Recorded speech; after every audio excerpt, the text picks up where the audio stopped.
Olá, confrades e confreiras, que a paz de Jesus esteja sempre em nossos corações.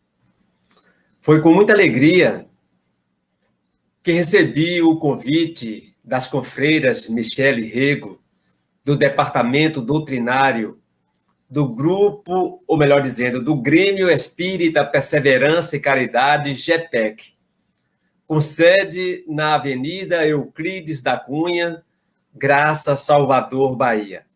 E agradecer também à confreira coordenadora da palestra de hoje, Iramar Martinez, as quais agradeço de coração. Estive em outras oportunidades no GEPEC, ministrando palestras presenciais, bem como interpretei o fundador do Grêmio Espírita Perseverança e Caridade, o confrade João Henrique Marti, quando o GEPEC completou 100 anos de fundado. Vocês podem ver aqui ao fundo a foto do confrade João Henrique Marti e Jesus Cristo, o governador do planeta Terra desde a sua formação. Para mim foi uma experiência muito boa, maravilhosa. Ao estudar a história da fundação do GEPEC, soube que no dia da fundação chovia torrencialmente na Avenida Euclides da Cunha, Graça, Salvador. E por incrível que pareça, no dia que o Grêmio Espírita completou 100 anos de fundado, no momento em que eu interpretava o seu fundador, João Henrique Marti, a chuva debruçava torrencialmente sobre o bairro da Graça, em Salvador, aumentando cada vez mais a nossa emoção. Mais uma vez, retorno a essa casa espírita, agora online, para estudarmos juntos mais uma vez a doutrina dos espíritos, o espiritismo, esse manancial de amor e sabedoria que Jesus depositou em nossas mãos. Hoje vamos estudar o tema penalidades e prazeres futuros, que encontramos na parte 4ª, capítulo 2º, o Livro dos Espíritos. A doutrina espírita nos orienta que não basta se arrepender dos males praticados. E muitas pessoas acreditam que no final da existência, no momento que ocorre a morte do corpo físico, e aqui eu quero abrir aspas para dizer que a morte do corpo físico é diferente de desencarnação. O corpo morre, mas muitas vezes o espírito não desencarna imediatamente. Muitas pessoas acreditam que se no final da existência, no momento que ocorre a morte do corpo físico, se a pessoa se arrepender dos males realizados durante a sua existência, está tudo resolvido perante as leis divinas. Com o estudo da doutrina espírita, codificada por Allan Kardec, os espíritos superiores nos orientam que não é bem assim que funciona. Com certeza, o primeiro passo é o arrependimento. É nesse momento que o espírito reconhece os seus erros e compreende a diferença entre o bem e o mal. Quando o arrependimento acontece no plano físico e o espírito ainda tem tempo para começar a se corrigir, ele terá uma grande oportunidade de progredir na vida atual. Ainda encarnado, reparando dessa forma a sua falta na mesma existência. Quando o arrependimento acontece no plano espiritual, o espírito desvencilhado da matéria tem uma visão mais ampla das suas imperfeições. Ali, ele compreende a diferença entre o bem e o mal. Compreende melhor os seus erros, as suas imperfeições e sente a necessidade de uma nova existência corporal, em um novo corpo formado para ele. É nesse momento que entra a justiça divina, a reencarnação, onde nós encontramos a justiça divina na reencarnação, dando oportunidades quantas vezes necessárias forem ao espírito para que ele possa colocar em prática o seu arrependimento. O arrependimento tanto pode se dar no mundo corporal como no mundo espiritual, dependendo do espírito bem compreender a diferença entre o bem e o mal. Quando o arrependimento ocorre no plano espiritual, o espírito compreende as imperfeições que o impedem de ser feliz. E por isso, aspira a uma nova existência em que possa expiar suas faltas. Quando o arrependimento se dá no plano corporal, possibilita que o espírito progrida já na vida atual, reparando suas faltas na mesma existência. Sendo soberanamente justo e bom, Deus não condena suas criaturas, seus filhos e filhas, a castigos perpétuos por faltas temporárias. Por exemplo, um indivíduo passa 100 anos na Terra fazendo mal. Ao retornar para o plano espiritual, se Deus o condena a castigos perpétuos, e se Deus não é soberanamente justo e bom, não é, pois estaria cobrando juros e correções monetárias altíssimas, além do que o espírito deve. Deus é justo e é bom. A todos sempre oferece os meios de progredirem e repararem o mal que fizeram. A lei divina exige o arrependimento da criatura, a reparação. Não só o arrependimento, mas a reparação e o retorno ao caminho do bem. De sorte que a duração do castigo, castigo entre aspas, porque Deus não castiga ninguém, nós mesmos que nos castigamos, a duração do castigo é proporcionada à persistência do espírito no mal. Por conseguinte, o castigo só seria eterno para aquele que eternamente permanecesse no mau caminho. Desde, porém, que um lampejo de arrependimento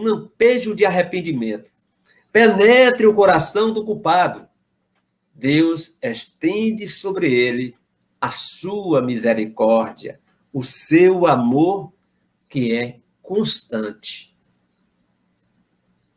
A eternidade das penas deve, pois, entender-se no sentido relativo e não em sentido absoluto. Allan Kardec, Hippolyte Léon Denisard Rivail. A doutrina espírita foi codificada por Allan Kardec em 1857. É uma doutrina jovem. Nós precisamos retirar a candeia debaixo do alqueire e mostrar essa belíssima luz para que todos e todas conheçam. E quando todos nós conhecermos essa maravilha, esse farol de luz, não cairemos mais em erros como suicídio, abortos, assassinatos, crimes de uma forma geral. Nós fomos criados simples e ignorantes. Passamos pelos reinos mineral, vegetal, animal, até chegarmos ao reino hominal, quando encarnamos pela primeira vez como espírito, adquirindo dessa forma o livre arbítrio. A partir daí, passaremos a ter responsabilidades dos nossos atos. Nós fomos criados para sermos felizes, fomos criados para a felicidade. E vamos atingir essa meta de espíritos felizes, todos nós. Todos nós, independentemente de quem quer que seja. Uns irão rapidamente, outros mais lentamente, mas todos nós atingiremos a condição de espíritos felizes. Exemplo: um estudante repete o ano letivo várias vezes. De quem é a culpa? Dele mesmo. Quando ele se esforçar, atingirá o diploma desejado como os outros atingiram. Assim, são os espíritos na escada da evolução. O espírito tem que progredir sempre. Aquele que nesta vida só tem o instinto do mal, noutra terá o instinto do bem, pois para isso nascerá muitas vezes, reencarnará muitas vezes. A diferença está em que uns gastam menos tempo que outros, porque assim o querem. O que só tem o instinto do bem já se purificou do mal que tenha tido em anterior existência. Eu não posso evoluir por meu filho, minha filha, meu pai, minha mãe, e assim eles também não poderão evoluir por mim. Eu posso receber ajuda ou ajudar alguém na evolução, mas ele ou ela, essa pessoa, não poderá evoluir por mim. Nós passaremos sozinhos no portal da vida após vida, como já passamos outras tantas vezes. Quantas vezes encarnamos e desencarnamos? Quando o espírito reencarna, recebe naturalmente a ajuda do Ministério da Reencarnação, dos espíritos superiores que trabalham nesta área.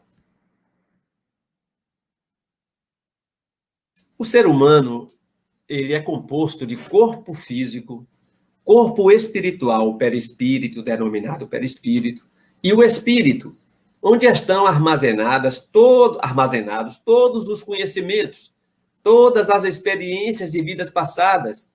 Nada se perde. Quando o espírito reencarna, o perispírito, que é elástico, fluídico, semimaterial, une ao corpo físico molécula a molécula.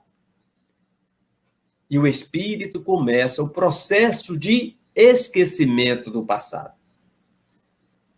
Esse processo acontece pela bondade divina, pelo amor que Deus tem para com seus filhos e filhas, para que essas lembranças das vidas passadas não interfiram na atual existência. Já pensou uma mãe lembrar que seu filho foi o seu algoz do passado? Vai interferir na atual existência. O espírito reencarna com uma programação, e por esquecer essas programações, desviam do caminho muitas vezes. Ao retornar para o plano espiritual, o perispírito se desliga do corpo físico, também molécula a molécula, desprendendo-se primeiramente das extremidades. Por isso, o corpo começa a esfriar dos pés, das mãos. O último a desligar é a região da cabeça, como nos informa Jacó no livro Voltei. Os espíritos que estavam trabalhando no processo de desencarnação de Jacó precisaram levá-lo para a praia, para a natureza, perto da natureza, para que Jacó, em contato com a natureza, pudesse colaborar na sua própria desencarnação. E foi isso que aconteceu. Ao ser levado para uma praia, ele colaborou, de certa forma, nessa desencarnação, nesse desligamento da região cerebral. Só lembrando que Frederico Figner, que no livro adotou o pseudônimo de Irmão Jacó, livro psicografado por Chico Xavier, prometeu escrever do além-túmulo tão logo lá chegasse, e assim o fez. Observe bem, Jacó trabalhou intensamente para o Cristo na seara do bem, nas fileiras do espiritismo no Brasil. Mesmo assim, ele teve dificuldades na sua desencarnação. O homem que não reconheceu suas faltas durante a vida, sempre as reconhecem depois da morte. E então mais sofre, porque sente em si todo o mal que praticou ou que foi voluntariamente causa. Então, o arrependimento nem sempre é imediato. Há, no entanto, espíritos que se obstinam em permanecer no mau caminho, não obstante os sofrimentos por que passam. Cedo ou tarde, porém, reconhecerão o erro e o arrependimento virá. Para esclarecê-los, trabalham os bons espíritos nestes esclarecimentos. A prece no arrependimento. A prece é de suma importância em todos os momentos de nossas vidas. Quando oramos, nós movimentamos o fluido cósmico. E essas vibrações chegam até aos espíritos superiores, que são os intermediários de Jesus. A prece só funciona realmente quando ela sai verdadeiramente do coração, com uma potência vibratória intensa, fazendo ondas gigantes nesse fluido cósmico. E o espírito, quando se arrepende e faz uma prece fervorosa, com certeza a prece terá uma importância muito grande nesse arrependimento. A prece só tem efeito sobre o espírito que se arrepende, com relação aos que, impelidos pelo orgulho, se revoltam contra Deus e persistem nos seus desvarios, chegando mesmo a exagerá-los, como fazem alguns desgraçados espíritos. A prece nada pode e nada poderá, senão no dia em que um clarão de arrependimento se produza neles. Ao desencarnar, o espírito não muda de súbito. O espírito mau continuará mal no plano espiritual após a morte. Esse espírito, claro, modifica-se com os estudos, pelas reflexões e pelo sofrimento que é a mola propulsora da evolução. Lembrando que fomos criados para sermos felizes. Depende de cada um de nós. Lembrando que no plano maior, o espírito continua com a sua individualidade, com o seu eu interior, nessa nova dimensão. Da mesma forma que eu estou aqui falando com vocês, com a minha individualidade, com os meus conhecimentos, ao deixar o corpo físico, continuarei com a minha individualidade, com os meus conhecimentos. Apenas estarei fora do corpo físico. Então, eu deixo o corpo físico, fico com o corpo semimaterial, elástico, fluídico, semimaterial, que é o perispírito, e o espírito, eu espírito. Eu espírito. Então, não se deve perder de vista que o espírito não se transforma subitamente após a morte do corpo físico. Se viveu vida condenável, é porque era imperfeito. Ora, a morte não o torna imediatamente perfeito, não. Pode, pois, persistir em seus erros, em suas falsas opiniões, em seus preconceitos, até que se haja esclarecido pelo estudo, pela reflexão e pelo sofrimento.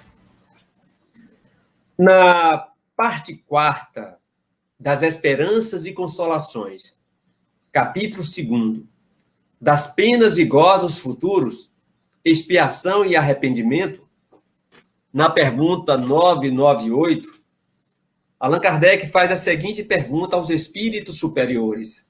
Pergunta 998.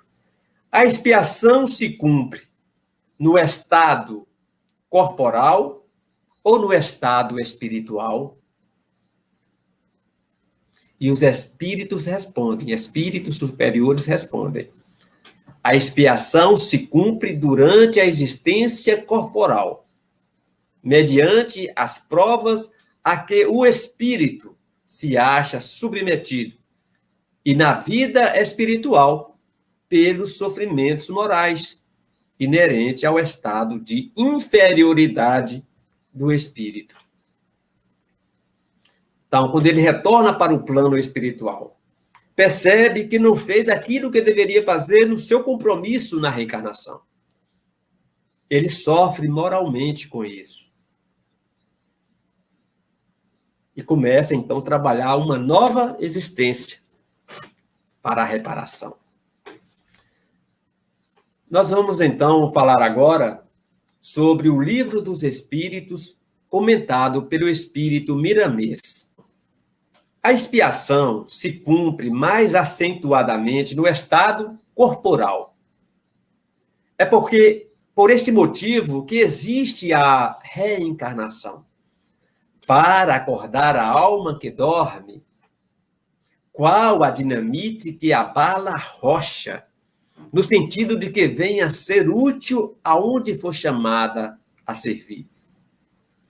É justamente na reencarnação que encontramos a justiça divina, que nos dá oportunidades quantas vezes necessárias forem para expiarmos as nossas faltas.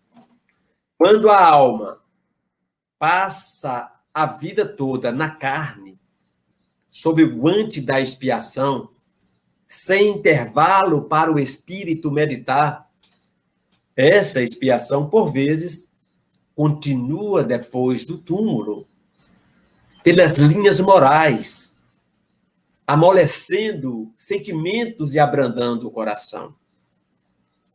Os processos de despertamento das almas são rigorosos, quando é preciso, e a sua continuação, quando necessário, atravessa séculos.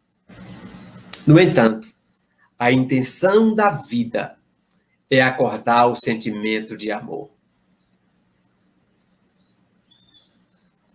Acordar o sentimento de amor em todos nós.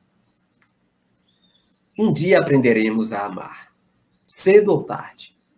Todas essas dificuldades, as expiações, as provas que o espírito encontra na sua trajetória, é para o seu próprio bem. Deus não castiga ninguém, nenhuma de seus filhos e filhas.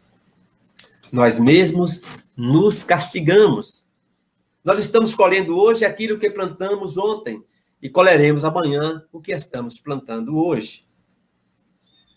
Isso, quando não cumprimos as leis de Deus, surgem os castigos, entre aspas, provocados por nós mesmos. A inferioridade do espírito atrai para junto de si todos esses tormentos, continua Miramês, como conjunção que Deus lhe dá em direção certa à luz da liberdade. O livro dos Espíritos oferece pontos de luz para a meditação dos espíritos chamados e amadurecidos para essa compreensão. Nós, por ensejo que a vida nos dá, devemos agradecer a Deus por essa bênção do céu, que nos ajudam a abrir os olhos, ao invés de esperarmos a morte, para recebermos as lições de vida. Essas lições já desceram do céu ao nosso encontro pela doutrina espírita. Bem-aventurados os que as trouxeram.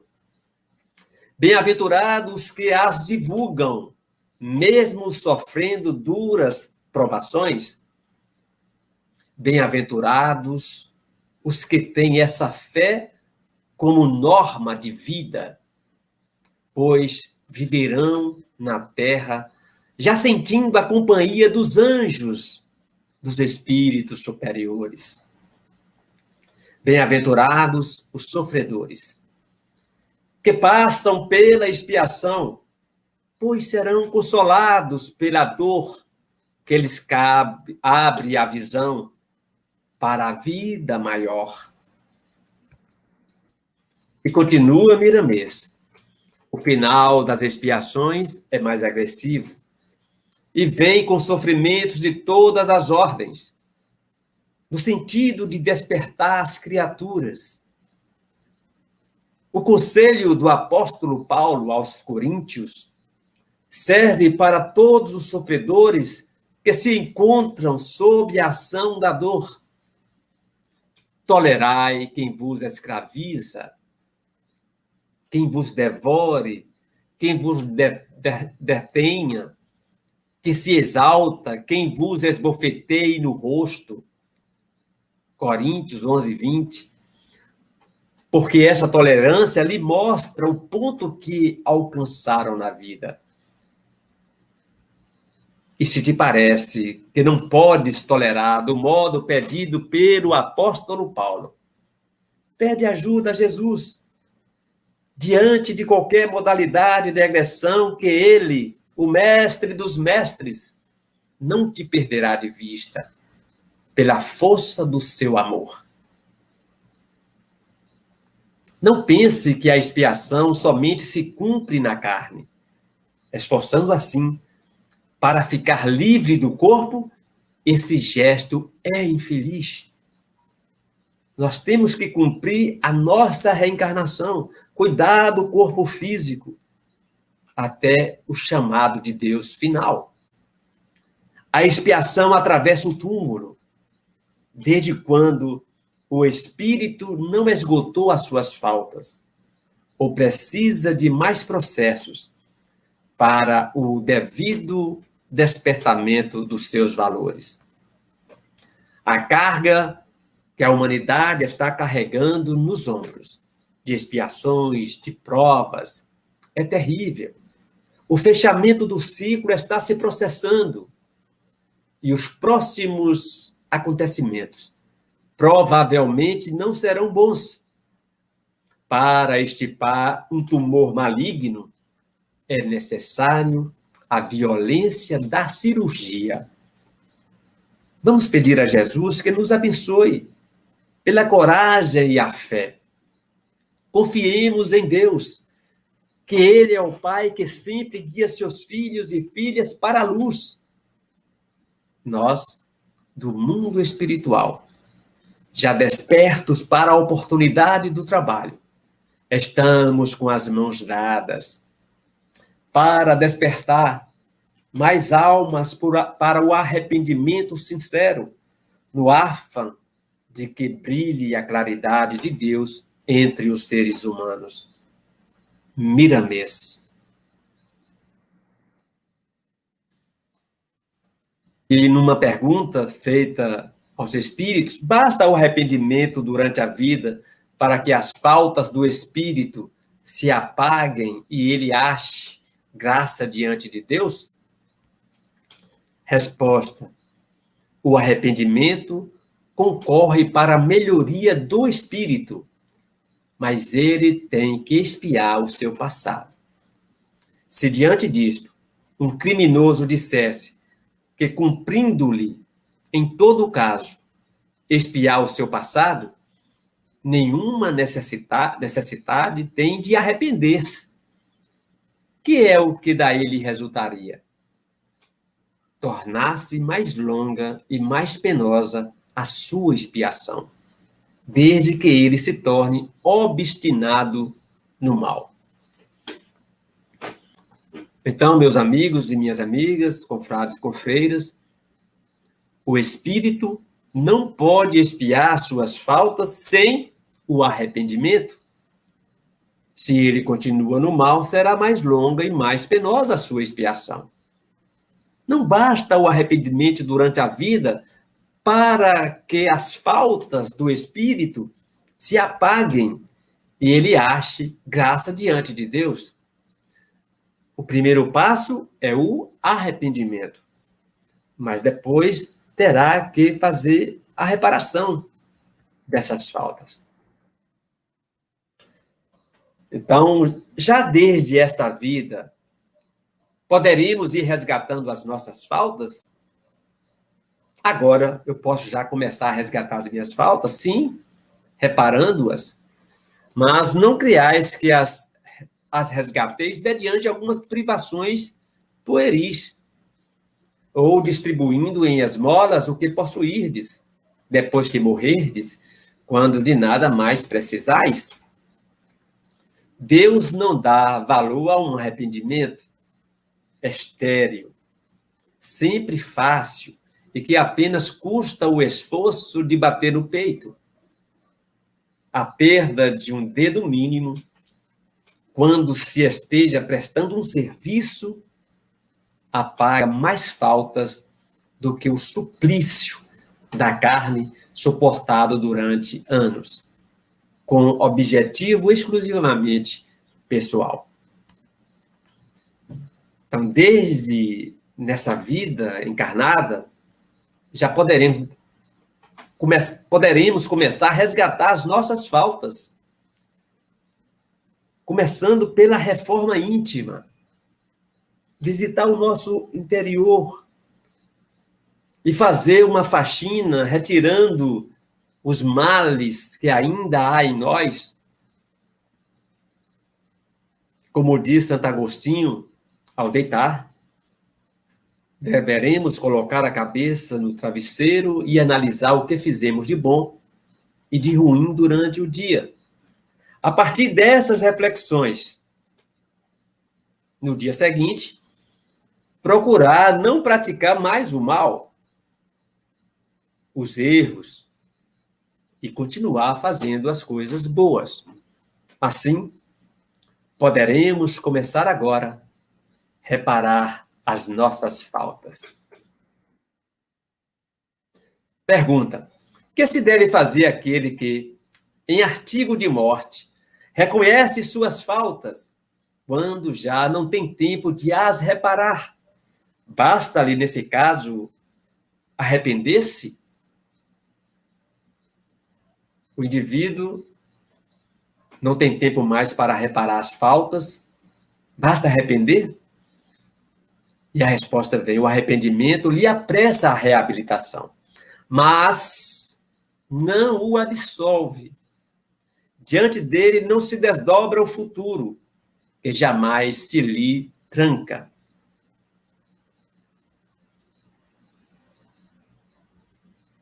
Duração das penas futuras. Quanto tempo durará as penas futuras, depois da morte do corpo físico? Vai depender de cada um de nós, de cada espírito. Se compreendermos mais rapidamente o mal que praticamos, com certeza essas penas se cessarão mais rápido. A doutrina espírita nos esclarece que não existe o céu ocioso, onde os eleitos ficam sentados na verde relva, tocando harpa, junto com os animais ferozes, perto de um rio de águas cristalinas, sem fazer coisa alguma. Um céu ocioso. Quando o espírito desencarna, ele trabalha, estuda, se diverte e evolui constantemente.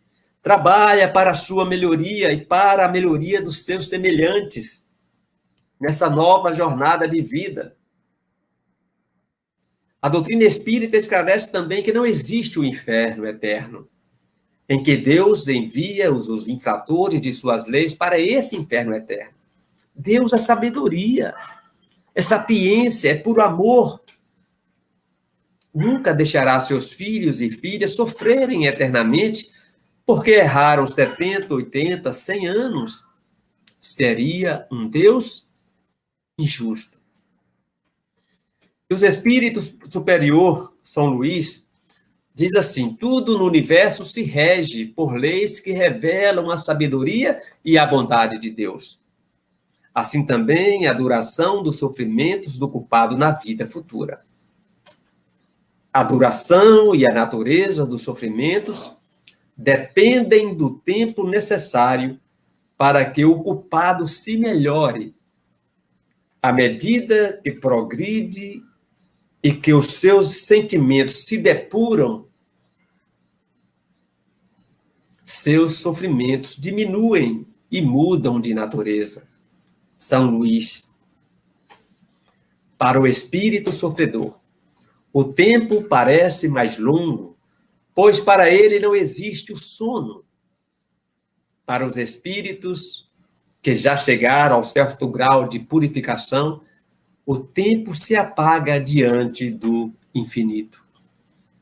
O espírito não pode ser eternamente mau, sem jamais se arrepender e melhorar. Por isso, seus sofrimentos são temporários. Deus não criou seres destinados a permanecerem perpetuamente no mal. Claro que existem as zonas umbralinas, regiões tenebrosas, que parecem um verdadeiro inferno, e o espírito que ali está pensa sofrer eternamente pelos ensinamentos que receberam em vida.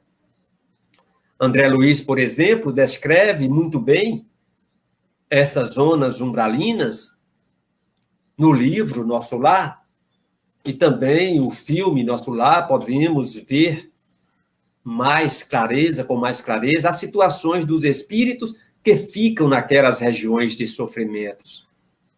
Mas lembrando que são sofrimentos passageiros, temporários, não são eternos.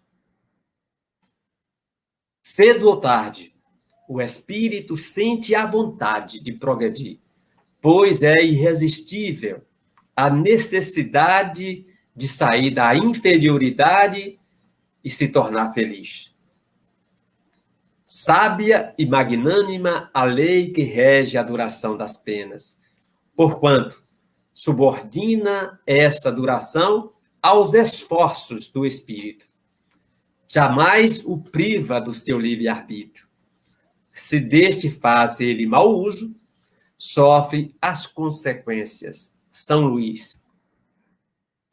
Não é espírito que nunca se arrependam de seus erros. Há aqueles cujo arrependimento se manifesta tardiamente. Pretender que nunca se melhorarão seria negar a lei do progresso. Ao espírito podem ser impostas penas por determinado tempo, mas Deus, que só quer o bem de suas criaturas, acolhe sempre o arrependimento e infrutífero jamais fica o desejo que o Espírito manifeste de se melhorar. São Luís. E na questão 1009 do Livro dos Espíritos, assim, as penas impostas jamais o são por toda a eternidade? Olha a pergunta. Assim, as penas impostas jamais o são por toda a eternidade? Resposta dos espíritos superiores. O Espiritismo dá ao ser humano uma explicação racional para as penas futuras. Se as penas fossem eternas, teríamos um Deus vingativo e cruel, inflexível e punitivo, um Deus inferior ao ser humano, que é capaz de perdoar. Eis aqui uma das inconsistências da crença nas penas futuras. Segunda inconsistência. Se Deus tem conhecimento do passado, do presente e do futuro, tem conhecimento de que aquele espírito falhará em suas provas e, portanto, o criou para errar e falhar, onde fica a justiça de Deus? Com a teoria das penalidades relativas, tudo isso se justifica. Deus dá ao homem o livre-arbítrio e a oportunidade de reparar seus erros e se firmar no bem. Através de seu próprio esforço, o ser humano vai se melhorando. E para encerrar a nossa fala de hoje, já agradecendo a grande oportunidade de estar aqui no Grêmio Espírita Perseverança e Caridade, GEPEC, vou declamar o poema de Belmiro Braga, Rimas de Outro Mundo, do poeta desencarnado Belmiro Braga, pela mediunidade de Chico Xavier, que foi uma das maiores antenas parabólicas entre o mundo material e o mundo espiritual. Poemas do livro Parnaso de Além Túmulo.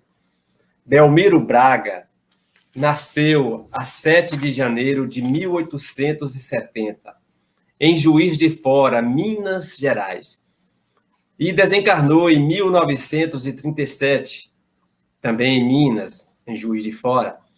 Iniciou-se na vida comercial e foi depois notário público, poeta, comediógrafo e jornalista nato. Popularizou-se, sobretudo, pela singeleza e espontaneidade da sua musa.